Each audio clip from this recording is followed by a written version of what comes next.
Welcome back to Artists and Authors on CentralValleyTalk.com. We're based in the Central Valley of California.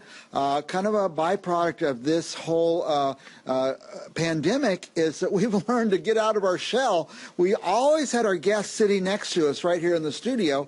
Now we're meeting guests all over the world. We had the other day South Africa, somebody from Paris, someone from London, and today's guest is from the exotic and faraway place called Texas. Am I right? Our guest is Gabriel González.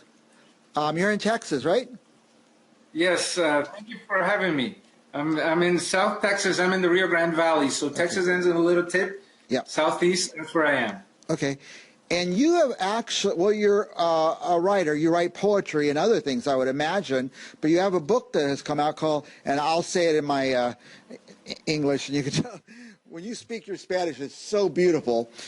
Ese golpe de luz. Am I close? Yes. Yes, of course. Yes. Ese golpe de luz. So that's the poetry book that I've published here in the south of Texas, Spanish language with Flower Song Press, which is a local press that does a lot of stuff, mostly in English, sometimes bilingually, and sometimes in Spanish, like in my case. Good. Now, tell us, before we go too far, where can someone get the book? So you can find it like in Amazon and BarnesandNoble.com. Of course, ideally, we'd love you to go to flowersongpress.com, which is the press's website, and you can find the book on there, as well as other upcoming books and books that are already part of the catalog from authors that really hail from all over the U.S. and increasingly internationally as well. And the press tries to give sort of a voice to those minority voices that normally would not get an opportunity otherwise. So it's worth going to the website and checking out what they have on there. And now that's flowersongpress.com, is that right? Yes. Flowersongpress.com. By the way, if you're watching, I'm going to try to put this book on the front of our webpage today so our viewers could just click and order it right there. But I like to go to the website, like Flower Song Press. Would they find more information there about you and the other authors? Yes. So if they go on the website, they'll see the tabs, books, authors. So every author has a page, and the catalog is in there with all the books. So there's information about that. They also have a youth imprint that's brand new, that's starting to publish youth poets, and by youth we mean like teenagers. And so this is part of the call of Flower Song Press, is to call the next generation to rise and express itself through poetry. Yeah, and I read a lot, maybe one or two or sometimes 3 books a week. And whenever I could go to a website and read up on the author, I just get so much more enjoyment out of the book, see where they're coming from, the process they went through. I mean, books aren't written in a day, right? It's months or sometimes years or a lifetime to put stuff together. Yes, and certainly you'll find that information at the website. The general editor, Edward Vidaurre, he's big on sort of like write your now, what's important to you right now. So there's the author's life story is, of course, linked to the kind of poetry. And now they're starting to publish other books as well, short stories and other things that you'll find on there. Yeah, that's flowersongpress.com, by the way. Pretty easy. Now, tell me about your book. How did it come about? What is in it? I'm not a great Spanish reader, which we've already established here today, but tell us a little bit about it. Yes, so I never fancied myself a poet. I'm a translator by training. I have a law degree. So I teach translation at University of Texas, Rio Grande Valley. But I've always enjoyed poetry. Like you, I really enjoy reading. I always enjoyed poetry. So I would write occasional poems just because something I needed to get off my chest. But I never thought about publishing any of this. But there's a very active literary and poetic community here in the Rio Grande Valley. And they hold a yearly festival, poetry festival. That's the Rio Grande Valley International Poetry Festival. And so I thought, might as well try. It's local, and we'll see how that goes. And they accepted one of the poems I sent, which is now in this book about Brownsville. And people on there like Daniel Garcia Ordaz were very sort of encouraging. So I started polishing here and there, but also polishing some of the older stuff I've written. And I wrote new stuff. And then when I felt that it was sort of ready, I said, okay, well, I'm going to try. I might as well try. You know, worst thing that can happen if I don't try is nothing. And if I try and nothing happens, then, you know, okay. So I lost a few hours. But a lot more than that, actually. But okay, but you know. More than a few hours, yeah. Yeah. And then, so Edward liked it, and he decided to publish it, to take a chance on it, for which I'm very grateful, of course. Because when one writes poetry, there's a lot of you that goes into those texts. So it's sort of a vulnerable thing to do.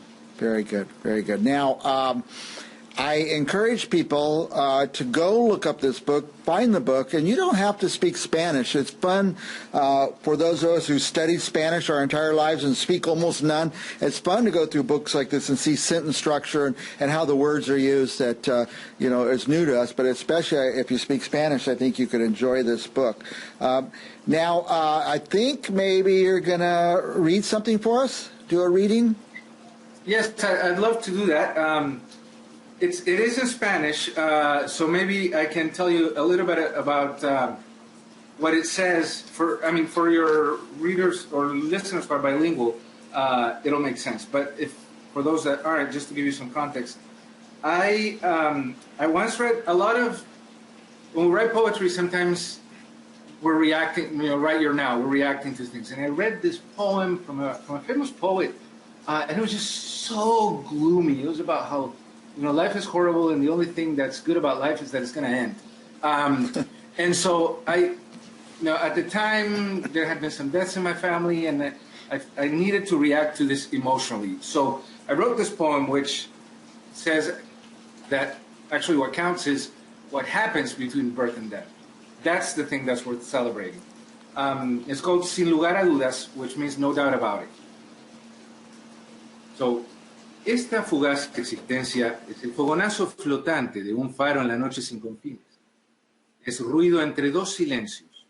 Es luz. Mejor dicho, es un bemol visible.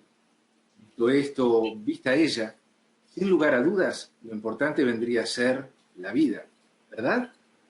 Y en ese destello que transcurre entre el primer llanto expectante y el último suspiro vacilante, todos vivimos como si algo, como si alguien. El nacimiento, esa muerte necesaria, nos inicia en el sendero de llantos sentidos, risas y placeres sufridos que nos lleva de regreso a la muerte, ese nacimiento insalvable. Durante esos instantes terrenales descubrimos que los sueños nos alegran de noche, que los niños dan trabajo y alegran, que las pesadillas nos aterran de día, que los viejos dan trabajo y entristecen, que el hoy es el ayer del mañana. Algunos nos enamoramos 7 veces, 7 veces 7. Algunos nos enamoramos una vez para toda la vida. Otros no nos enamoramos. Todos regalamos mentiras por piedad. Todos escondemos rencores en el desván. Hay quienes llegan a odiar. Somos, en fin, bandadas de rarae aves, rasgando en eternos giros insospechables el fondo del cielo. Todo entre un llanto y un suspiro de luz. Ese golpe de luz, vale decir, la luz de ese golpe, de algún lado viene, de alguna parte va, por una corriente invisible antes de su luminoso estallido, aunque pronto se desvanezca de la memoria de la retina, seguirá en su viaje de energía y partícula hasta los confines de la noche sin confines. So there was that line in there, ese golpe de luz, so that's life, right? Uh-huh, yeah. And so that's the title poem of the book, I guess. Yeah, so the title of the book comes from the middle of that poem. So it's, yeah, and it's intended to celebrate life, not through, you know, some rose-colored glasses. You know, the poem admits that life is difficult, but that's why we should cherish it and try to make the most out of it. Yeah. And by the way, if you're tuning in, and it's fun to have books from people that we kind of know and see live and talk to and stuff. So if you're watching and you want to order this book, I'll put it right on our website in about 15 minutes. And we're going to take this video, Gabriel, and put it on our YouTube, our Facebook, Instagram, and I'm going to send him, and he's going to spread it out too. So share this if you guys see it come through on your Facebook. Share it to other people.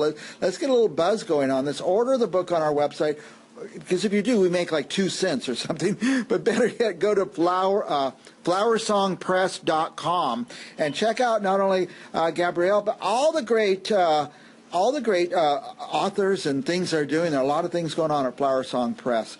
We're out of time. Gabriel, last thoughts? Well, thank you so much for having me. And yes, I agree with you. I hope people can pick up, if you read Spanish, pick up the book and enjoy it. But do go to the website. There's a lot of stuff there bilingually and also in English that is worth reading. I've read not all of it, but significant amount of it, and it's worth reading. All right. We invite you back anytime. Please send the other authors from Flower Song Press, and we'll put them on the show. And international, we've gone international now thanks to COVID, but thanks for taking your time out, and we'll see you next time. Thank you so much. And we'll be back with more Central Valley Talk right after this.